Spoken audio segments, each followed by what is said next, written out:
So it's great to be here with you. I know it's been a long day, but my absolute objective is that for those of you who decided to stay for this session, that even though as much as you've received today and you're excited about what you've received today, that there's really just another level of something you're going to get in this next short meeting. Do you believe that? Yes. Because if you believe it, you can receive it, right? And so I'm going to talk to you today a little bit about group marketing success. It is no secret. A lot of what we have done in the first initial onset with our business was in the group arena.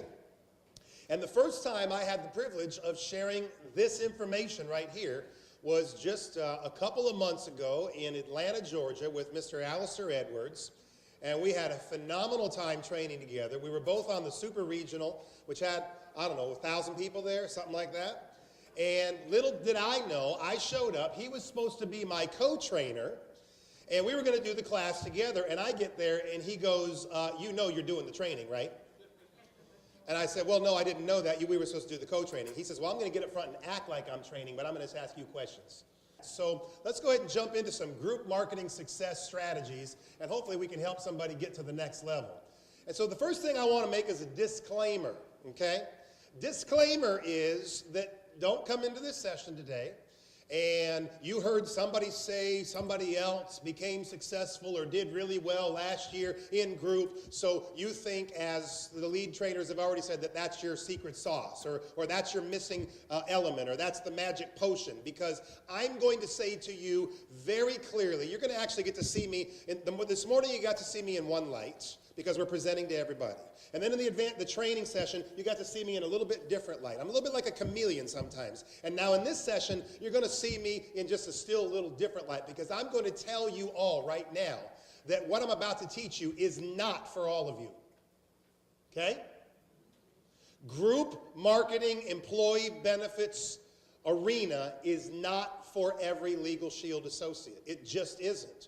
That's why LegalShield gives us the wheel opportunity of success so that you can find the best fit for you and your personality and your background to find out whether just selling legal plans or identity theft plans or specialty plans is the best fit for you. And we know, because it's been proven, you can make a six-figure income doing that. Or some of you may realize, because of your business acumen and your background in the business world, that the small business arena may be the best fit for you in your productivity style. And then still yet again, you may discover what we're going to discuss right now is the employee benefits or the group marketing division may be something that's a good fit for you. But again, what's the disclaimer? I'm saying to you, it's not for everyone. And so if you go through this information and you come to the conclusion, or you take off running on 90-day run doing group marketing, and you come to the conclusion at the end of that this is not a good fit for you, you did not fail. You succeeded because you were able to hyper-focus on what it is that you are good at. And if you are good at that and consistent at that, you will be a winner in my book every day of the week. Okay? So we're going to talk about, this is only a piece of the pie. We are still one company with many opportunities. You got to find your niche or use them all to build an empire. So the LegalShield business opportunity is like a television, and all these different opportunities here are the different channels. Quite frankly, there are some channels that come across my satellite receiver I do not enjoy. So I don't watch them. I don't partake in them. They are not for me. There are other things I may enjoy that you may not enjoy, and you get the freedom to be able to choose which channels you get to enjoy. And it's the same with this opportunity in this business, which is why I love LegalShield opportunity, because you get to pick what's the best fit for you. Are we ready to jump into this? And so let's talk about group marketing success. And so I've got 8 steps I want to review with you today. So if you're like Mr. Alistair Edwards, you're going to take 8 pages of notes. Or at least make sure you have 8 points written down by the time you get done. We're going to talk about know the ropes. We're going to talk about prepare for success. We're going to talk about who you're going to call. That's just fun to say, right? And we're not talking about Ghostbusters.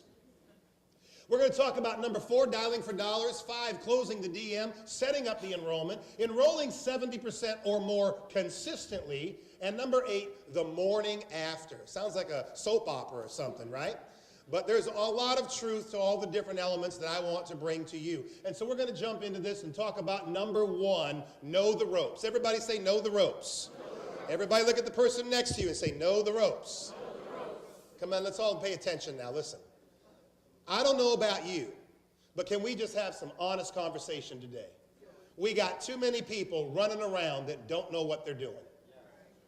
And my objective today is to ensure you and to make sure you understand and to beg of you that before you jump into these B2B arenas, you know the ropes, you study the system, you learn the industry, and you make sure you know what you're doing. Because if you go out trying to do this and you're not yet ready to be in the marketplace, you're going to damage the market for the rest of us. Clear and frankly put.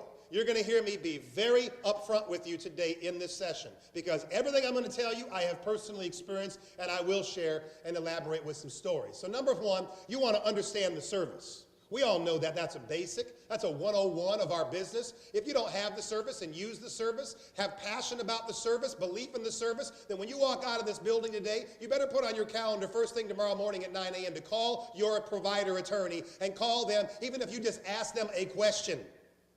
Use your service. Make sure you know what it's there for. Start thinking of every kind of possible way you can bug that provider law firm so your passion and your conviction and your belief is higher than ever. Because when you are presenting to a group of employees, this employee benefit, your conviction has got to come through. Your belief and passion has got to come through. And that is largely a part of my success. People come up to me after an employee meeting and say, thank you for not being boring. And I'm not boring naturally because I have a passion and a belief in what I'm doing.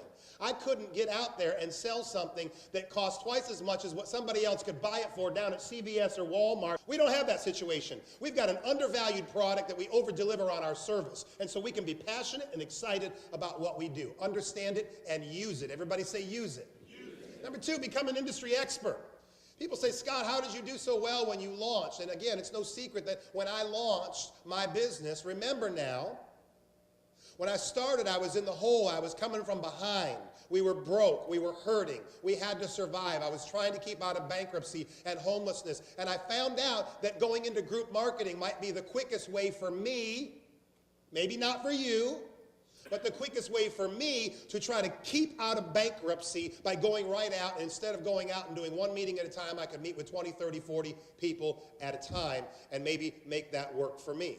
And so in order to do that, I had to learn some things. Let's just talk about what we need to learn. This industry is called the employee benefits industry. It is a $51 billion a year industry that we are a part of.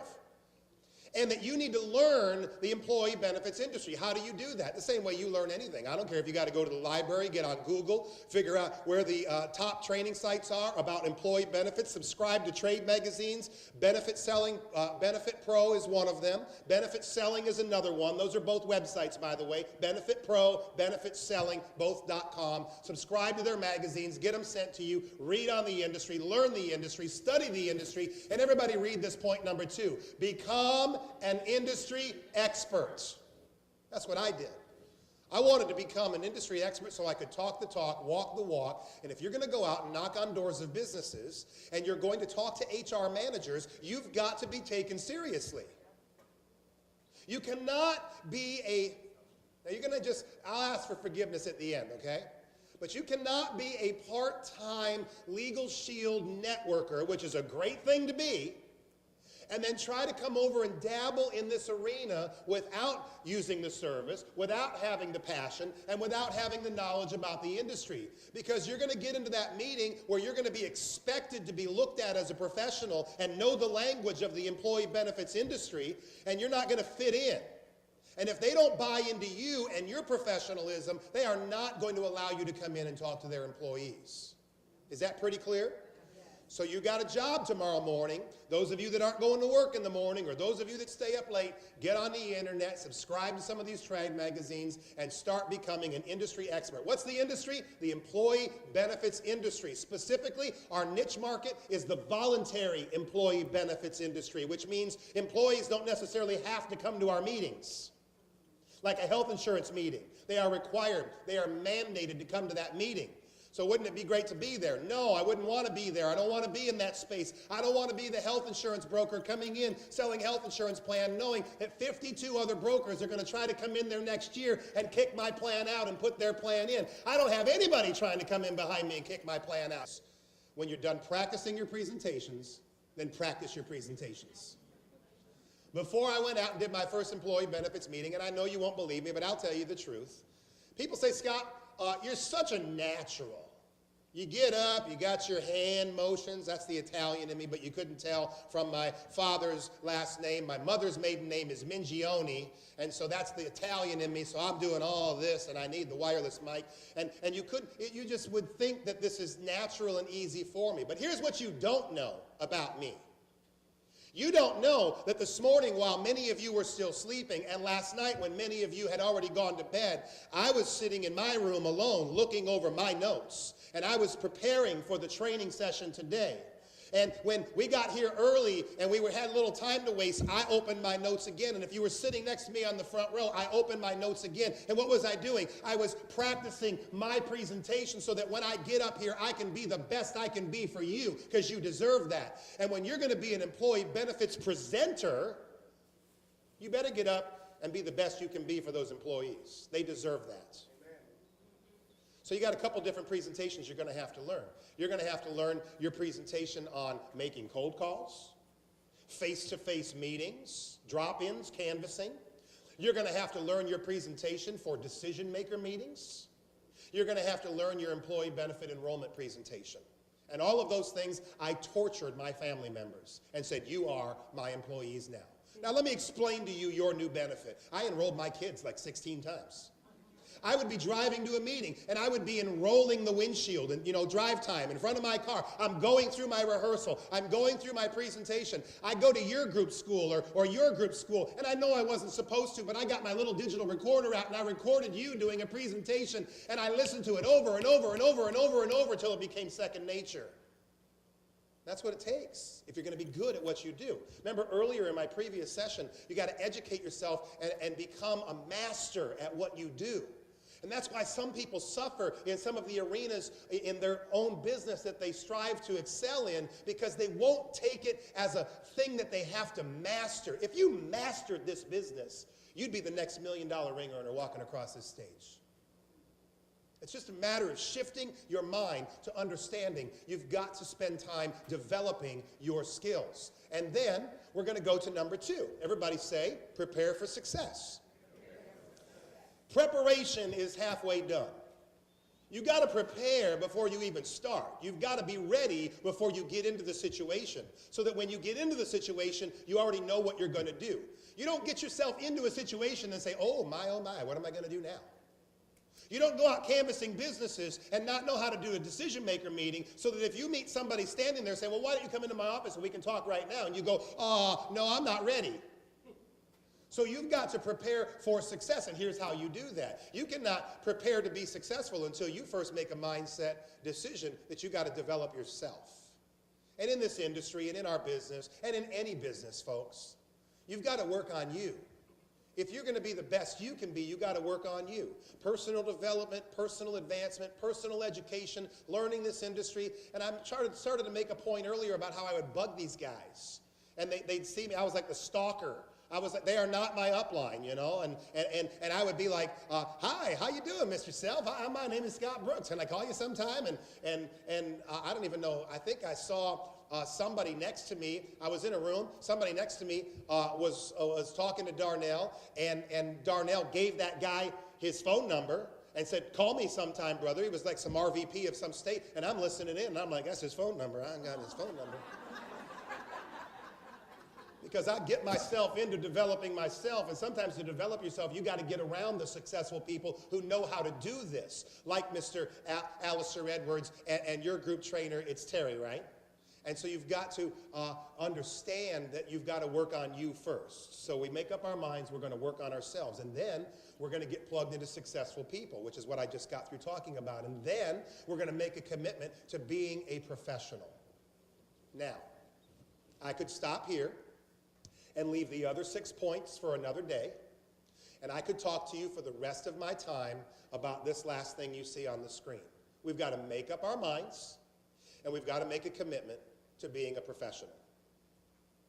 Because I have spent already in the last 27 months, can I come down here? I want to connect with you guys a little bit better. I have spent the last 27 months, unfortunately, too much time of where I'm having to apologize to businesses and to decision makers and to employees for some half-hearted effort that some other associate came in and messed the program up. And when I walk in, I get to hear about how somebody walked in and did this and did that wrong and said this and said that wrong and were rude to my employees and said all this different stuff. And I find myself in a place of where now I'm apologizing for some work that somebody else did. So how do we clean that out of our market so that the market is strengthened and you help me and I can help you so that that never happens to you where you have to come in behind me and hear somebody badmouth what I did? Here's how you do that. You make a commitment to being a professional. Learn how to talk the right way. Learn how to act the right way. Learn how to dress the right way for this industry, for this profession. Learn how to represent yourself and your company in a professional manner. And if you don't really know or have a clue how to be professional, then you need to start back on developing yourself up at the top of the list and go to some personal development classes that'll help you to learn how to be a professional. Because this is the business-to-business world, folks, and it will chew you up and spit you out if you are not a professional. It's just the way it is. Because when you sit down with a decision maker or a company, they're going to look at you and say, is that person professional? And if they perceive you as being a professional, they might then perceive your company as being professional. And that's why you have the professional stance to be able to represent the company that's professional. And they say, I want to do business with a professional company, and I've got a professional agent to help me out. But if they take away from your meeting that you are unprofessional, and you got dandruff all over your shoulders, and your shirt looks like you pulled it out of the hamper that morning, and you didn't put deodorant on, or you didn't floss your teeth. I'm just trying to be real now. And you're all up in there, hey, how you doing, man? You know, I'm South Carolina, I can do that now. Because that's not going to go over well. You've got to learn how to do it. It's a funny story. When I was down in Atlanta, you know this gentleman, and I don't know who he was, but he came up to me after the meeting, Alistair, and he said, Scott, I got a real problem. He says, I am from India.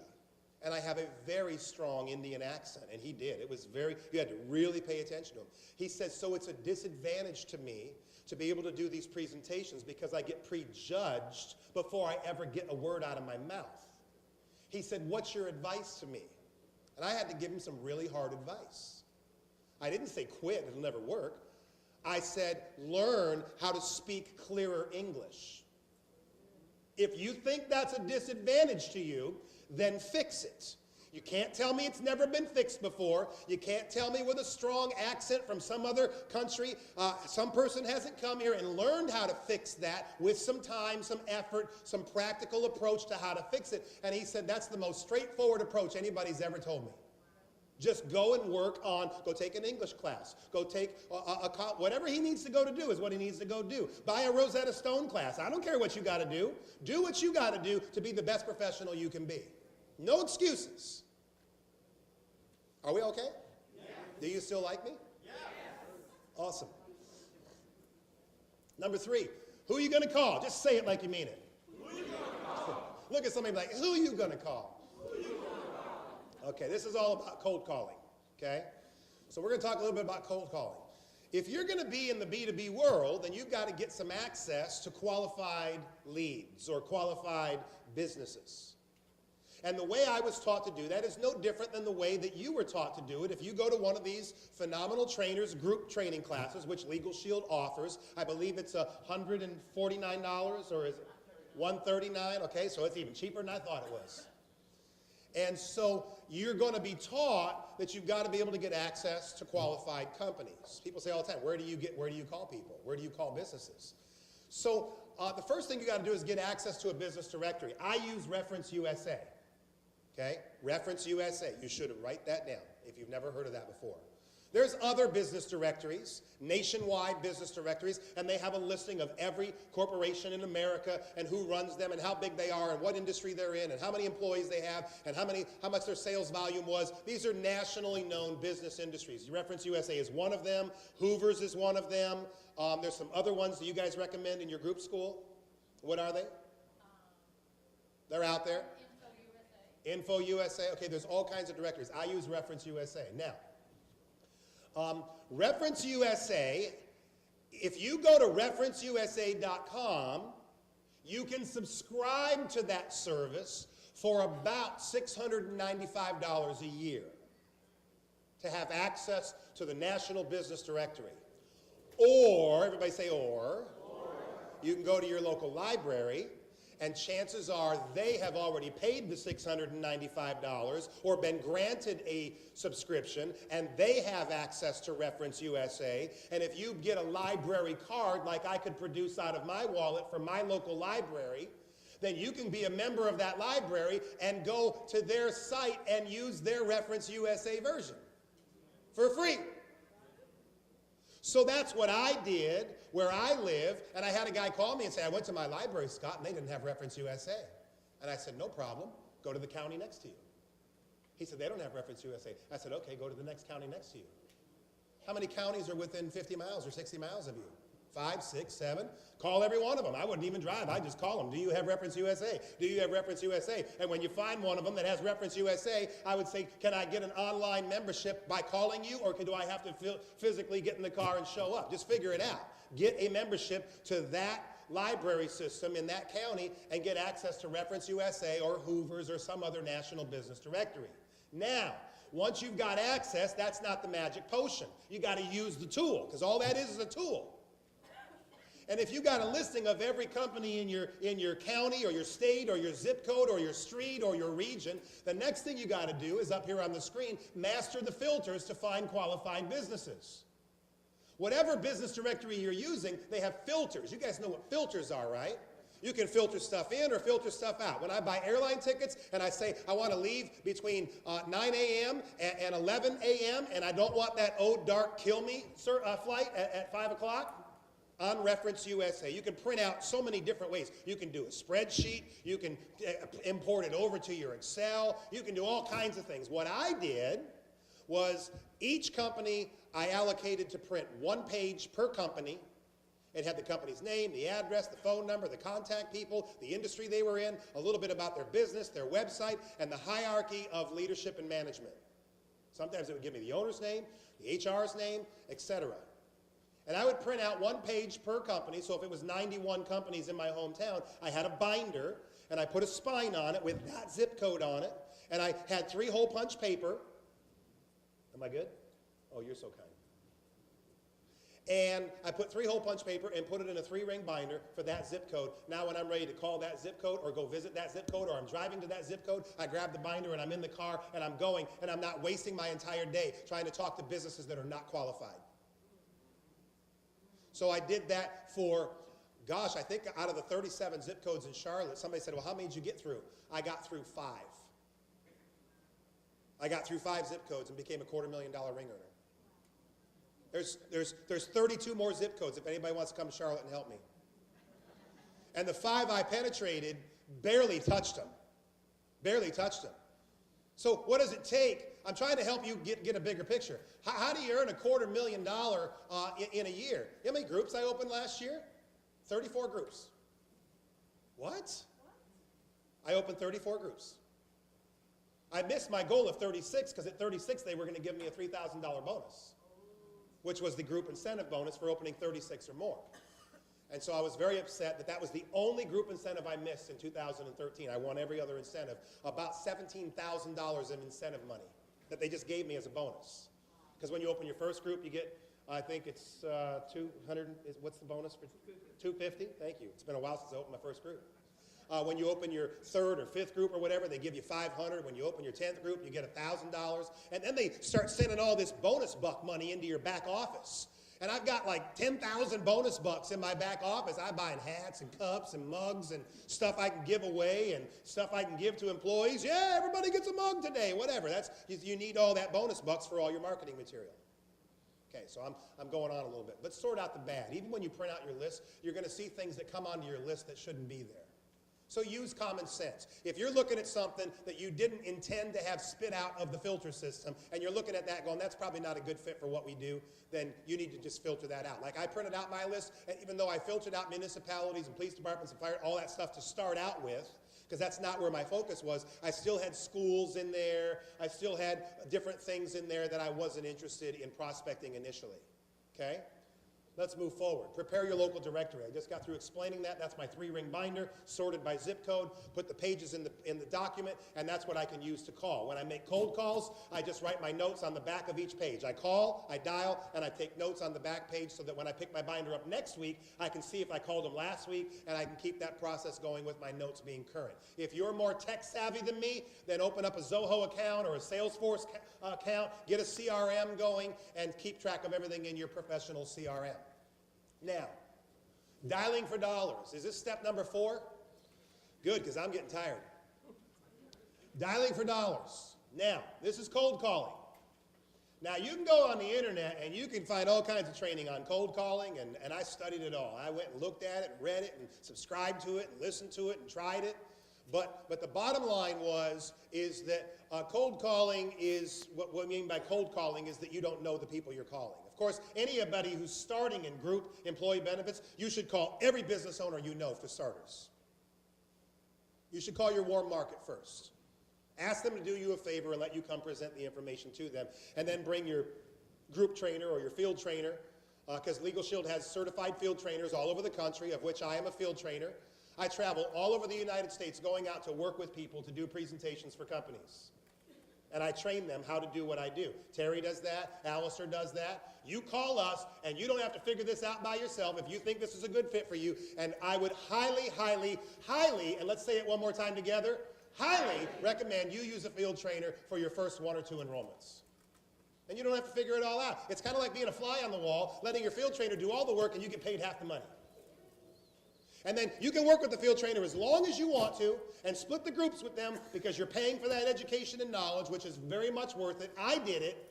So if I wasn't beyond it, I know everybody in the room isn't beyond it, but you get to say when you're done.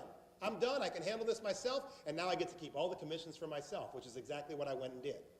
So don't look at that as some kind of a negative. So you got to know your script. What's your script? Now, ladies and gentlemen, let's have a conversation. I've heard every script that's out there. Maybe I haven't heard them all, but I've heard a lot of them. You've heard a lot of them, right? And I've heard all this stuff where people are saying, well, what you really want to do is you want to get up on the phone and you want to not really quite tell them too much, but you want to tell them enough. And you want to get on the phone, you want to say, hi, my name is Scott, and I've got a phenomenal opportunity to show you and present to you a benefit program that your employees will see great value in. Did I tell you anything? Did I tell you anything? No. If you're a professional HR manager, are you going to set an appointment with that person?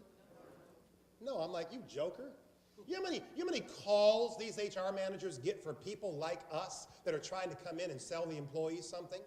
You've got to set yourself head and shoulders above the field. And so here's my approach. People ask me every day of the week. I get emails. Scott, what's your script? Scott, as if the script is a secret sauce. And it's not. The script is simple. First, you want to write the script down? Here's the script. Number 1, say hello. Number 2, tell them your name. Say, hi, my name is Scott. Look at the person next to you and say, hi, my name is, and don't say Scott.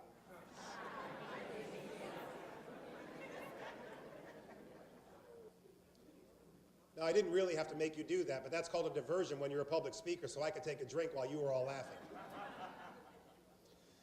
And so, call the people up, be polite, introduce yourself, say hello, my name is Scott. So I tell them who I am, then I tell them who I'm with LegalShield. Have you ever heard of us? I don't care what their answer is. Yes, great. No, great. Who I am, who I'm with, what we do. Who I am, who I'm with, what we do. Sounds something like this. Hi, my name is Scott Brooks. I'm with LegalShield. Have you ever heard of us? No. We are a company that specializes in the employee benefits industry in a specific niche market, selling legal plans and identity theft protection as an employee benefit to protect your employees against these two injustices in America. I could never say that again right now. Who I am, you don't have to use my language. Who you are, who you're with, and what we do. What do? We sell employee benefits to companies in America that specialize in the what areas? Legal plans and identity theft plans. That's what we do. Then the next part, number 4, is your credibility statement. How we've helped others. Hi, my name is Scott Brooks. I'm with LegalShield. Have you ever heard of us? No. Well, what we do is we sell family legal plans and identity theft protection to your employees to protect them against absenteeism and presenteeism. We can offer this at no cost to your company, like we have already done at over 34,000 companies nationwide. That was what? A credibility statement. You're not my guinea pig. We're not brand new at this. Who I am, I'm forgetting what I'm doing now. Who I am, my name, who I'm with, what I do, and how we've helped others. We've already put this program in place at over 34,000 companies nationwide. Now watch where I'm going with this. And I can show you how to put this in place at no cost to your company. That's my script. Who I am, what I do, who I'm with, what I sell, how I've helped others, and I'd like to show you how we've helped others. What's the next step? Ask for the appointment. I'm going to be out in your area next week on Tuesday morning. Would you be able to schedule a short visit with me to put a face to a name and a name to a face so that I can shake your hand and bring you some valuable information to help you understand more about our program? What are the 2 answers they're going to give you? Yes or no. I don't care what their answer is, because when I'm in cold calling mode, I am dialing for dollars. And who you're looking for, let me help some of you. Who you're looking for when you are in that zone of cold calling, you're looking for companies who are looking for you. What do you think the percentage is going to be of cold calling businesses of people actually looking for what you do? It's very small. They saw it in a trade magazine. They read an article in Benefits Advisor. They were at a SHRM convention and they heard about identity theft in the workplace. The FTC came out with something, or BLR, Business Law Review, put an article out for the 10 best practices for HR in 2012. It said, get your employees a protection plan against identity theft that includes restoration. I don't care how they heard about it, but if they were exposed to that information and you call them and tell them who you are and what you do and who you're with and how we've helped others, you're looking for people who will respond to what you just said. None of this hidden message, convoluted stuff. I'm going to come and wow you with my great plan. You're not even going to get the appointment.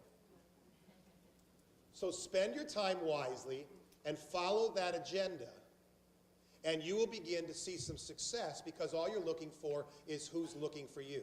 I don't care if they say yes or no. It is not a personal rejection to me if they're not looking for this benefit for their employees yet. They may not be ready yet.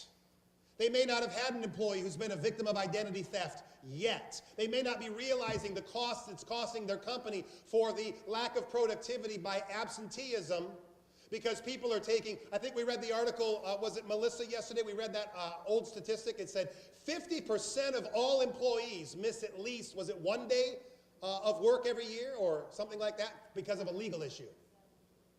But there's different surveys and statistics. But people, you got to make that point. And so you're just looking for companies who are looking for you. So the first thing is you got to know your script. And if you would like, Brian, I will send you the script I just was giving them, and you can make it available however you make stuff available to your market or to you, Terry. It's no big secret. It's not a secret. And here's what I'm going to tell you. Please, please, please say it one more time for me. You guys are slow now. See, it's getting late. Please, please, please say it one more time for me. Okay, we got to wrap this up because it's getting bad in here. Please save yourself the agony of writing 100 different scripts like I did. And calling top group producers all over the country, what's your script? What's your script? What's your script? As if there was a secret sauce. There's no secret. If you call enough people and you suck, you're going to get appointments. You'll get better over time, trust me. If you do what I just showed you to do with that script, you don't have to ever waste another minute of your life trying to figure out what the right script is. That script will work just as good as any script you've ever seen or heard.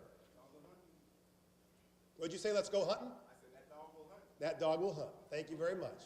And that man is from the South. I was down in South Carolina somewhere, and some guy said, that's like something on a June bug. And I was like, I don't even know what he said. It's something on a June bug. I'm like, on a June bug? What? He kind of scared me, you know. I didn't know what was going on. You need to set a goal for how many dials to dial, how many numbers to dial, how much time in a day can you make phone calls. Some of you need to really listen carefully to what I just said. And I'm going to move on. Set a goal for how many numbers to dial. Scott, how did you know the analytics of exactly how many members to dial in the demographics in which you are situated? Well, my decision was easy. Here's how I figured it out. Remember how broke I told you I was? I had to lower my cell phone plan and kick my kids off the plan for a short period of time when I was broke. So calling 50 or 100 companies a day, my cell phone carrier service couldn't handle it because I wasn't making any money and I couldn't pay the bill. So what I found out was I could buy a headset from Best Buy for $24 that plugs into my USB port on my computer, which I was already paying for the internet service at my home, so I had access to the worldwide internet. And I heard there was a company called Skype that would give me 50 dials a day anywhere in the world using their Skype monthly service for $2.99. So the way and manner in which it came about of how am I going to make 50 dials a day is because that's the only amount of numbers Skype would allow me to dial in a day. And when I got to dial number 51, it was like, dee, dee, dee, you have exceeded the number of calls on your account for today. I'm done. It's not rocket science. And so I learned how to use my Skype account, hooked to my computer, had never done that before, had to learn some new things, back to that educational component. Got on the phone, and by the way, with a headset, it was so much better than trying to use a physical phone and having to pick it up and put it down. You just sit there and click and dial, and if you organize yourself right, you can even click to dial. So you can have a database loaded, and it's like click, click, click, click, click, call, call, call, call, call. So how long did 50 calls a day take me? 50 calls a day took me, on average, 3 to 3.5 hours per day. You can maybe do it quicker. In the beginning, I started thinking, here I go again, because I'm sort of an anal freak when it comes to making sure I'm doing everything the best possible way. I decided I was going to leave voicemails for everybody. And so I wrote about 16 different scripts for voicemails. Tried them all. You know how many calls back? Listen to me. This is the absolute, honest to God truth. You do not think I would lie to you, do you? Hopefully you don't, because I won't. Out of the thousands of cold calls I made launching my business in this arena, do you know how many companies that I left a voicemail for ever called me back? You are the winner, sir. Please stand up and hold your finger up. One guy called me back. One. And I was in the car driving down the road, didn't have my script in front of me, had nothing of it, and I was like, oh boy, I don't know what to say to this guy. Really blew it bad. So I set a goal for how many calls today. And I also learned in my research of this industry, becoming the industry expert that I told you you need to be, that the average people who do cold calling for a living, like telemarketing companies, they cycle their employees usually between 3 and 4 hours a day of cold calling because at that point it's called burnout. So I wouldn't advise you try to go more than that. You will fry your brain. Okay? Next you need to do, keep track of your matrix. What's that? Keep track of your calls. Keep track of the results. Keep track of what happened. And so you want to look at your results. How many did you dial? How many did you leave voice messages? How many DMs did you speak to? How many people are not interested? How many appointments did you set with a DM? You want to keep track of all of that. Why? So that eventually, you do it long enough, you will be able to figure out exactly how many dials you're going to have to make on a daily or a weekly basis to make X number of appointments, because it's called a law of averages. Okay, so I need to move on. I'm going very slow now. The longer the day gets, and this is my third 1-hour session, I'm slowing down, and I want to get you guys out of here because I'm ready to go sink my teeth into a nice big steak somewhere. Now watch. So this is where we start separating the men from the boys and the girls from the women. Okay, ready? 50 calls a day. Are you with me? Yes. How many decision makers did I speak to? 5. So was I getting ticked off all day long when people were going to voicemail and people were blocking me and not letting me through? No, because I already knew that I was only going to speak to 5 people. So dial for dollars. That's your mentality. I'm dialing for dollars. 50 calls a day. If I make 50 calls a day, I will speak to 5 decision makers. If I speak to 5 decision makers, how many appointments will I set from those 5 conversations? 1. And if you have a really stellar day, 2. You're rocking it, man, if you made 2 appointments today and made 50 calls. And so here's the matrix. 50 calls a day, speak to 5 decision makers, make 1 appointment for sometime next week. And then tomorrow, I get up and I make 50 calls a day, and I speak to 5 decision makers, and I set an appointment for next week, preferably the same day of the other appointment, either morning or afternoon. And then the third day, 50 calls, talk to 5 people, make an appointment. 4th day, 50 calls, talk to 5 people, make an appointment. 5th day, 50 calls, talk to 5 people, make an appointment. How many appointments do I have next week? 5 decision-maker meetings. If I go out and do 5 decision-maker meetings and I learned my script and I practiced and became an industry expert, how many enrollments will I schedule from 5 decision-maker meetings? I'll schedule 1. So if you're getting 2, you are rocking it. I am not that good. I just get numbers on my side to cover up where I'm not that great. So if I do 5 DM meetings, now watch what I'm going to say. When I say I will get 1 enrollment, I mean I'm going to get 1 enrollment scheduled on my calendar before I walk out of their office. On the books. We would love to do this. Great. Can we look at the calendar and figure out when that'll fit? Do you have a staff meeting coming up? Do you have a safety meeting coming up? Is there an employee meeting or a place or gathering place where I can get in front of all the employees in a certain space of time? And we look at the calendar and we schedule that DM meeting. So if I do 250 calls a day for 5 days, 50 calls a day for 5 days, 250 calls a week, and I made 5 decision maker meetings, and I go out next week and I did 5 decision maker meetings and scheduled 1 enrollment, what else am I supposed to be doing that week? Making 50 calls a day. That's where people lose it right there. Woohoo! I got some appointments, and then they don't keep doing what's working. And so that week, you got to go out and do your 5 decision makers, preferably as many of them tucked into the most condensed period of time as possible, so you can be back in the office doing things that are productive. I would not schedule 1 a day, for example, where I got to get in the car and get dressed and go out and do all that, because when I'm dialing for dollars, I can be very professional sitting around in my Nike gear. You know, I don't have to get dressed up working from home.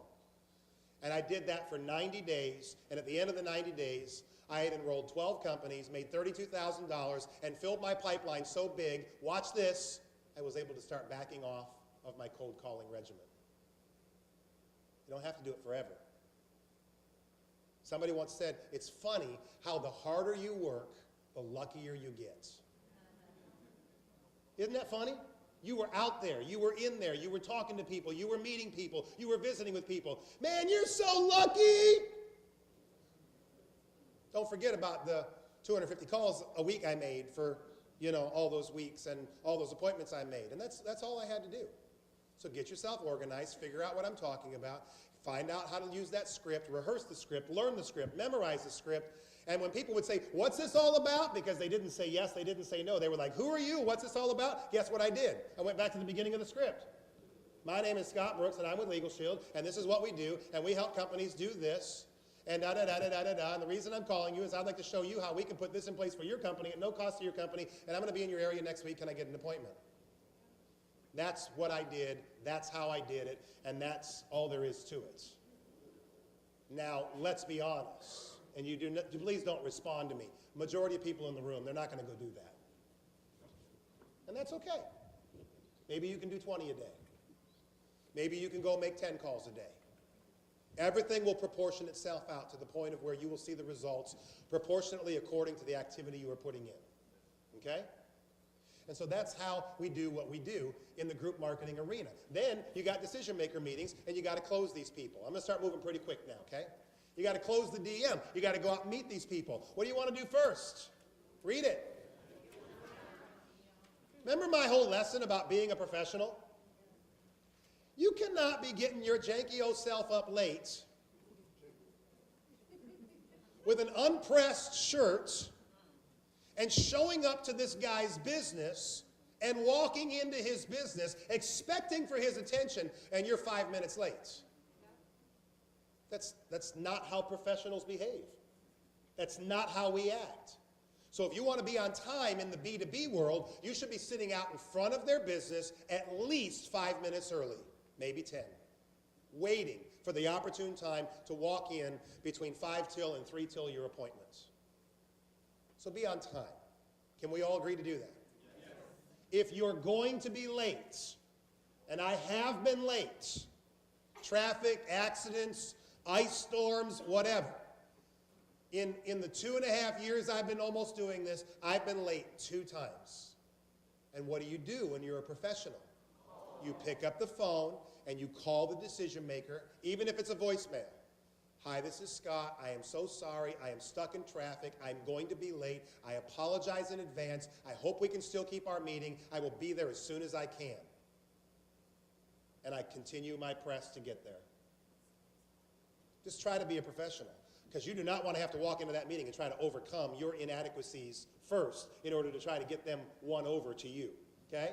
Number 2, no bad photocopies. Everybody say it out loud. What in the world am I talking about? I'm just having fun now, because I've been in the business a little while, and I've walked out and done some group meetings and field trainings with people, Brian, and I walk out and I say, well, what are we showing them today? And they've got their presentation ready that they're going to give to the decision maker, and they've got these horrible 3rd and 4th generation black and white photocopies of the quality marketing materials that LegalShield will give us for free. Why are you showing up with that to your meeting? That is not who we are. It is sure not how I build my business, and you're hurting my business by running your business like that.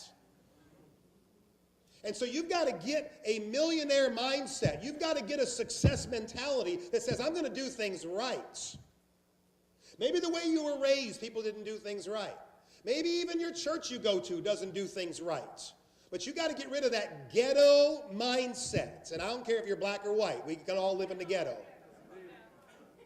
You got to get rid of that ghetto, broken down, half-hearted, it don't really matter, it's not really important mindset, and go in there shining like a diamond to impress and to cover over any inadequacies you have with your blitzy, wonderful, sharp, incredible, properly printed, no misspelled words, and no bad photocopy marketing material. I love this. I taught this in Chicago, Alistair. And the group RVP, the group VP came up to me. I got through doing that right there. The group VP ran up to me. He's like, give me a high five, man. It's like, yeah, I've been waiting for somebody to say that. Okay, cool. Because I'm going to say stuff that everybody's thinking. And that's what we got to do to make sure our image is the best there is in this industry. And it'll propel you into success. It'll open doors for you, because they're going to want to do business with professional people. Now, practice your presentation. Have we seen this before?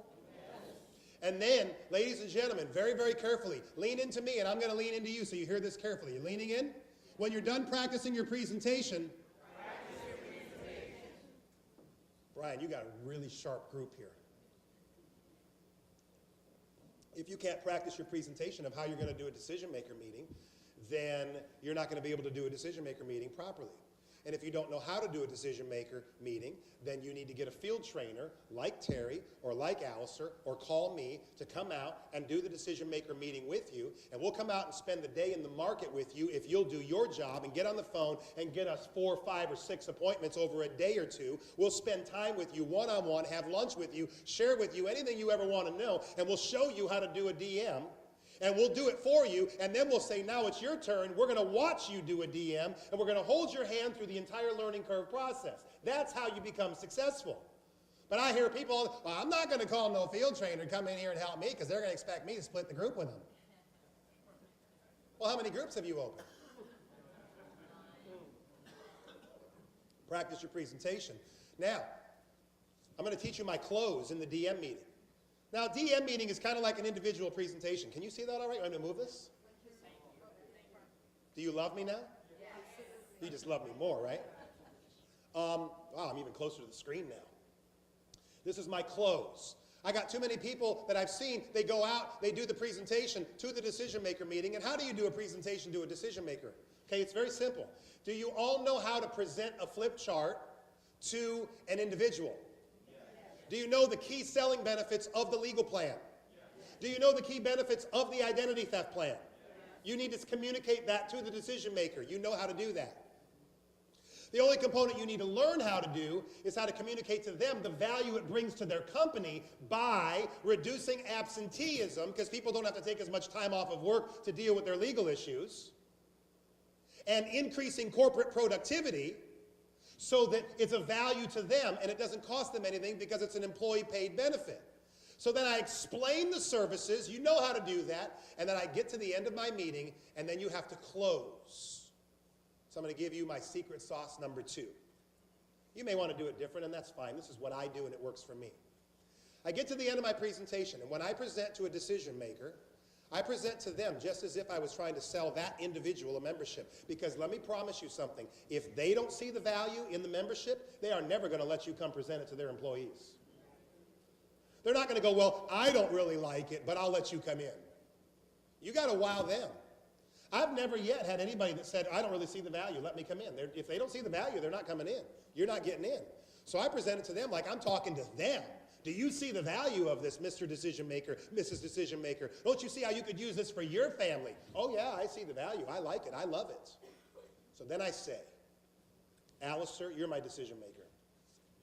Sir, you're the expert here. How long have you been at this company? 8 years? That's awesome. You're the expert, and I need to lean on your expertise. What did I just do? I edified them. I built them up, made them look like they're bigger than life. You're the expert. You know what works here. You know what works in your company.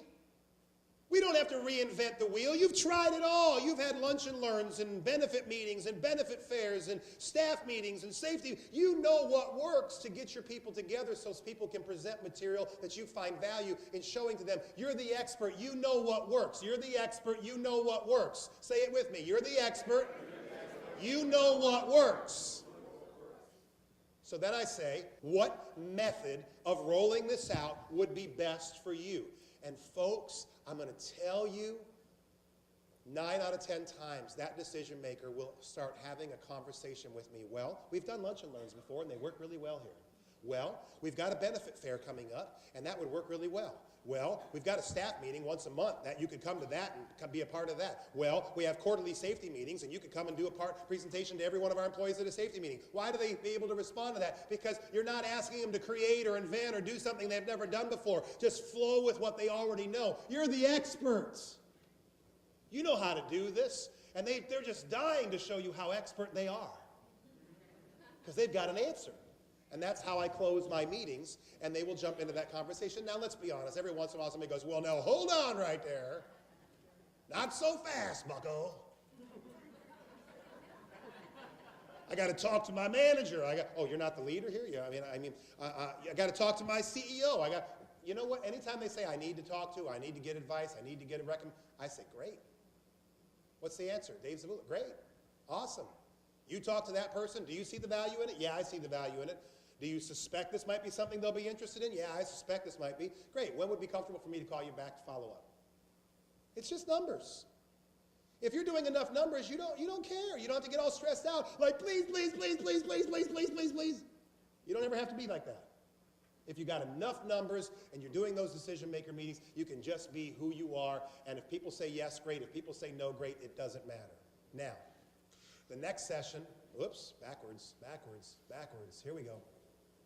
Setting up the enrollment. When you get the decision maker to say yes and you put the date on the calendar, you are just at the beginning of getting the account set up properly. Your work is not done. It's just beginning. All the work of doing that, setting that up properly, lies in front of you. So the first rule of thumb is this: leave nothing to chance. And I would encourage you to write this down, then write over it again so it's kind of like bold font in your notes. And then I want you to put that little squiggly circle you do around it. Leave nothing to chance. Because if you leave something to chance, chances are it's not going to work out. Chances are you're going to get there and something's not going to be in place. Chances are you're going to think everything was great, but you haven't communicated with the decision maker of how we're really going to get this taken care of. And so you're going to show up and the room's not ready and the people aren't ready and they weren't advised, and it's just not going to work out. So my rule of thumb is leave nothing to chance. Pre-enrollment communication is key. You need to talk to that decision maker. How are we going to do this? What room am I going to use? I want to know what the room looks like. How's it going to be set up? Will there be tables or will I need clipboards? Everything you can think of. There is a checklist. LegalShield gives us a checklist with all this stuff on it. Make sure you're using it so you don't walk into any surprises. Handle all possible objections. Don't walk into the meeting thinking you're getting a payroll deduction group and you didn't get an absolute verbal yes that's a payroll deduction, and you get there, start trying to do a payroll deduction, and in the middle of your meeting somebody raises their hand and says, oh, we didn't approve that. That's a bad feeling. And if you've done this for very long, it happens to the best of us. You thought you had it covered, you know. I mean, you just got to try your best.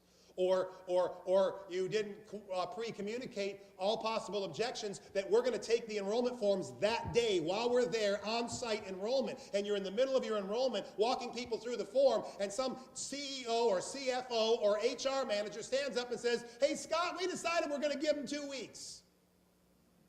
That's a bad feeling. But you could have prevented it by leaving nothing to chance, making sure you did your pre-enrollment communication and your checklist, and handling all possible objections. Are you really understanding the things I'm saying to you now and the seriousness of it? You control whether it works or not.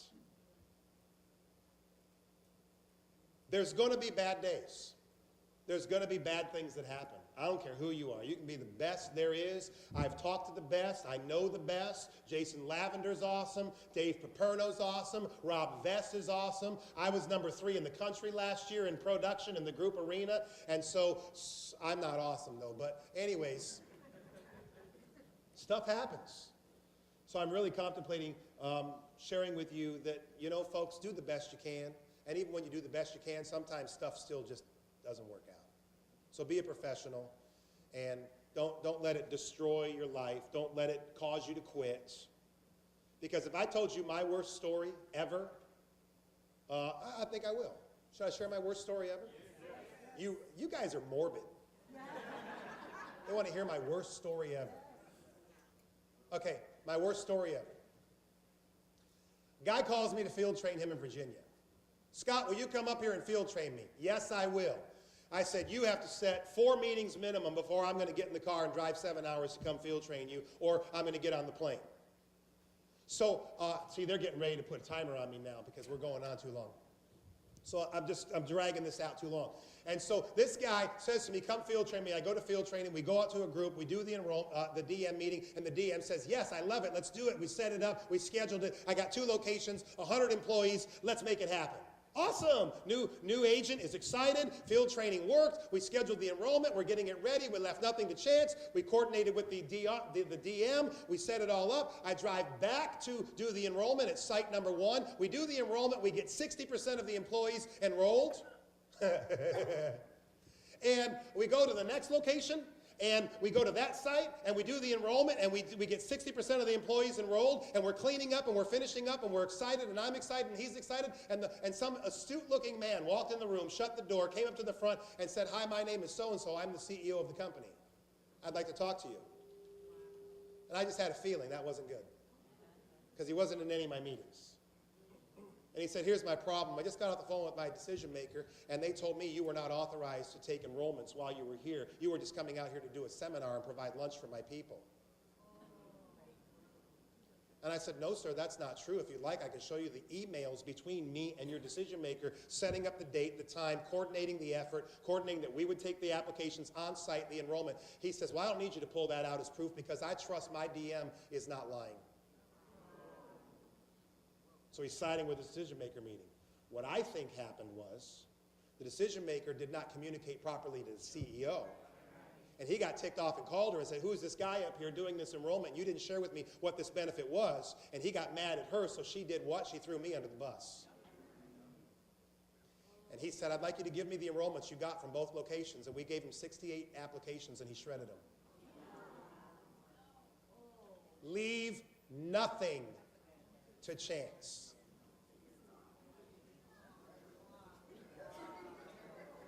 That quieted the room up real quick. Plan the enrollment to fit the needs of the company, okay? Work days, meetings, workshops, lunch and learns, whatever that fits for the company, that's what you do. I'm going to blast through this. Enrolling 70% or more, how do you do that? Get the payroll deduction. That'll help. Greet the employees. Get there early. Don't be frazzled. Don't be running around. You're late. You're running around trying to get the room ready. Get there early. Be relaxed. Be cool. Greet people. Have conversation. Build rapport with people before you ever ask them for the application. Okay? Practice, practice, practice. Have we heard that before? And when you're done practicing, do what? Practice again. Present with confidence. The number one thing I can leave with you is when you present, you are in charge of that meeting. You lead them through the process. You show them what you're doing. You had authority to be there. You were invited there by the company. So take charge of the meeting and tell them how to fill out their apps and how to select which option they want, that you're going to turn it in and you're going to collect it, and don't be shy about it. Lead them through strongly with your leadership through the process of the enrollment, and don't back up, because your confidence will show them that you're in control of the meeting and you're there by authority of the greeting of that decision maker. That'll save you tons of time. Lead the room with authority. I just said that. And then the morning after, fortune is in the follow-up. Who said that? Brian Carruthers. Fortune is in the follow-up. Here's what I mean. Meet with the DM after the meetings. Explain the service to them. Explain how this is going to happen. They're going to get their monthly billing statement, right? Give them the handbook for the decision maker so they know what to expect. They have the phone numbers to the billing department, at the group department, and LegalShield. Meet with your decision maker after you've done the enrollments. Encourage them. It went great. It was wonderful. Do you have any questions, etc., etc.? Then send a follow-up email within 48 hours. Thank you so much for letting us come and be a part of your company. We're looking forward to a lifelong relationship building with you. If I can ever be of service to you, please feel free to call me. This is all basic business principles, right? Check again in 30 to 40 days. Why 30 to 40 days? Because that's after they get their first billing cycle. After they've got their first billing cycle and they've paid their first bill and they've figured it all out, call them and say, is everything okay? Is everything fine? Do you have any questions? Is there anything else I can do? And now once that call is done, you're good to go. You don't have to call them back for another 6 months. And then call them back 6 months after that and start scheduling to go back out and do your servicing re-enrollment to catch all the people that couldn't make up their mind. Handle all the problems quickly. As a professional, if there's a problem, and they will come, handle them professionally and handle them quickly. What do you got to do? Know the ropes, prepare for success. Who are you going to call? Dial for dollars, close the DM, set up the enrollment, enroll 70% or more, figure out how to do follow-up. Success is up to you. You have to believe to achieve. Believe the service, believe your training, believe in yourself. You can do anything you decide to do. Everything you need to succeed you learned in kindergarten. I remember this on the wall when I was a little kid in kindergarten. If it's to be, it's up to me. And that's how I made $400,000 in the last 2 years.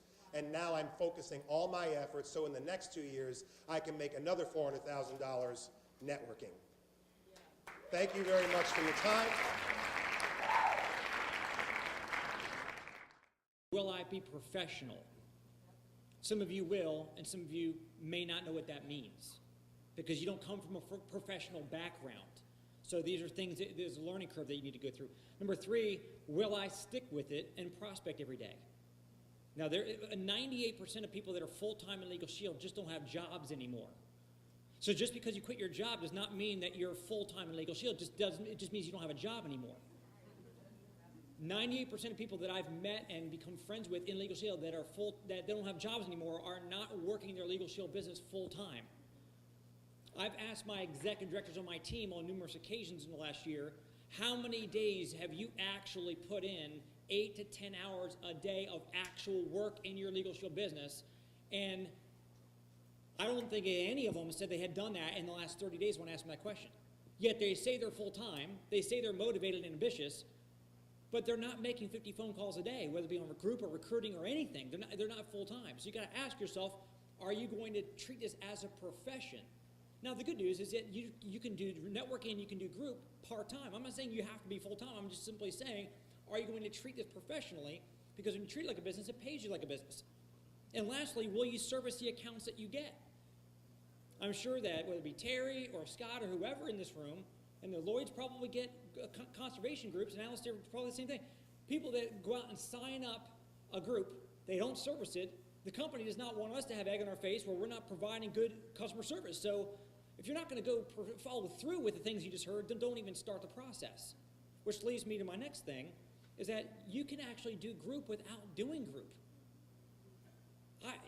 How many sales have you made, Alistair? 4,000. I want to get paid on 4,000 sales, but I don't want to go do what Alistair's doing.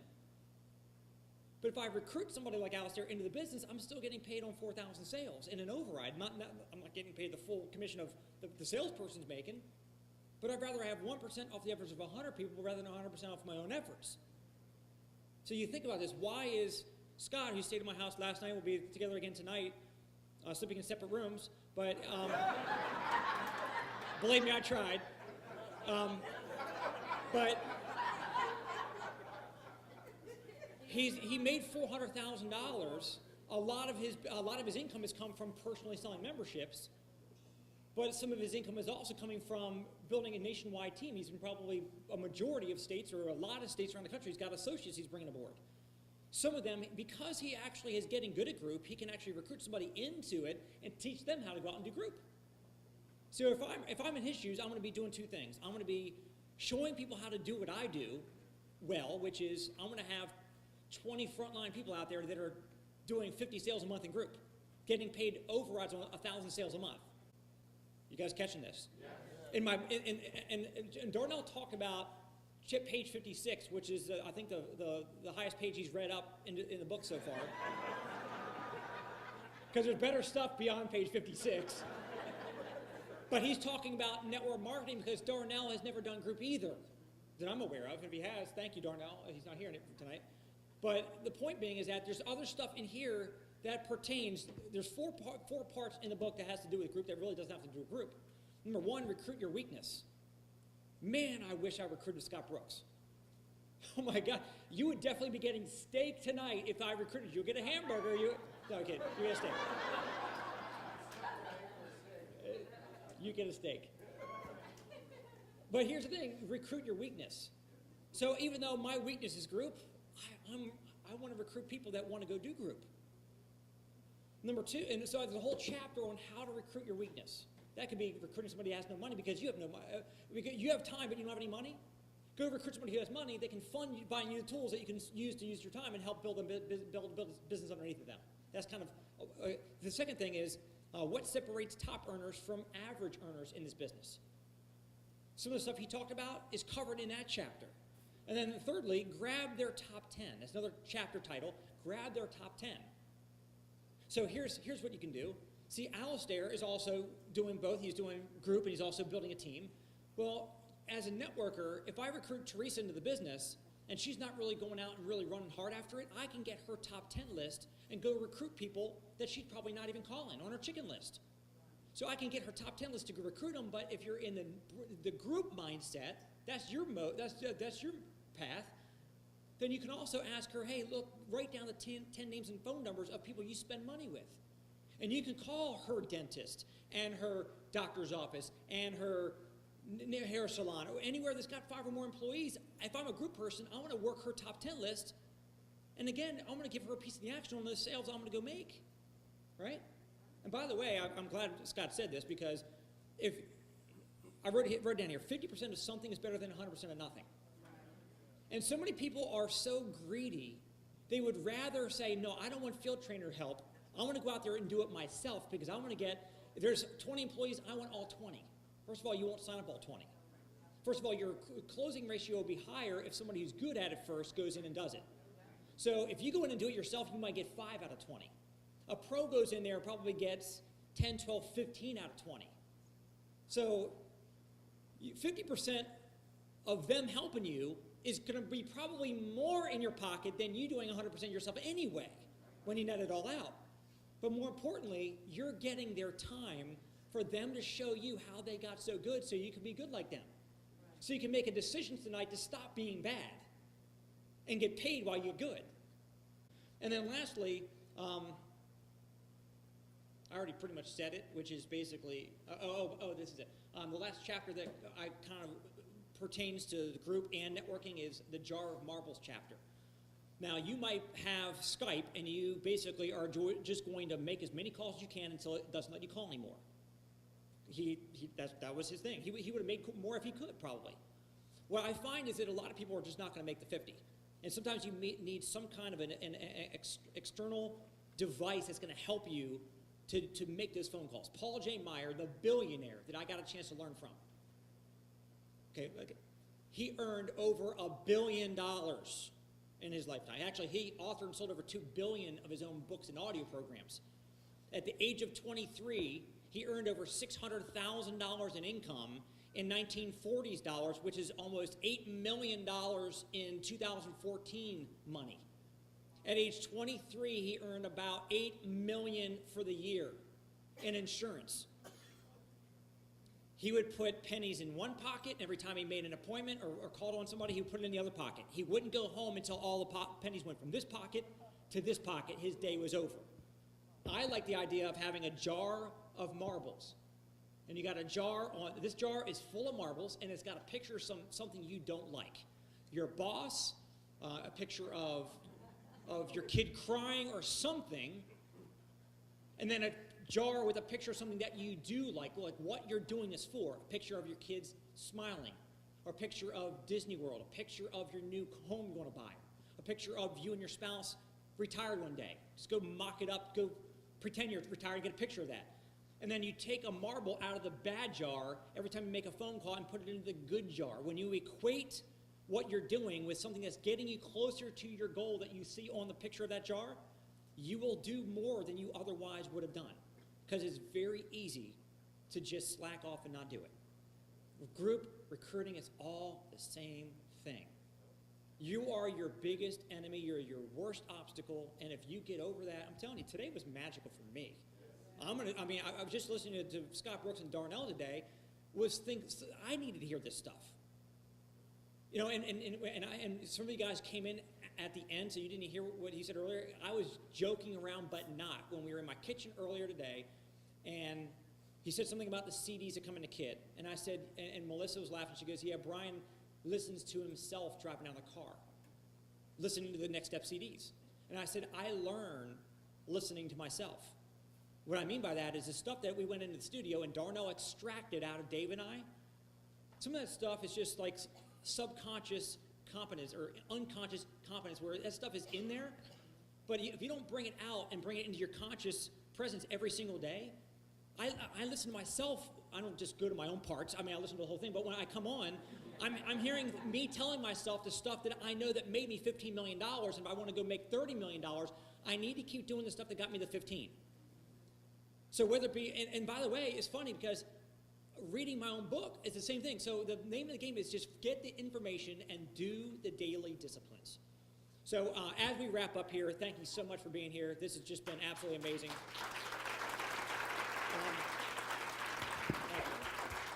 And here's the thing. Just think about this. In network marketing, you make money by helping people get good because you override it. Scott, how many people in this room do you override? None? He overrides not a single soul in this room, but yet he just gave you everything that he's got. That's, look. He won't be in the back of the room selling an audio program of how to do this for $97. He actually gave because his heart says, I want to help people. He gains nothing financially from this, but yet he does.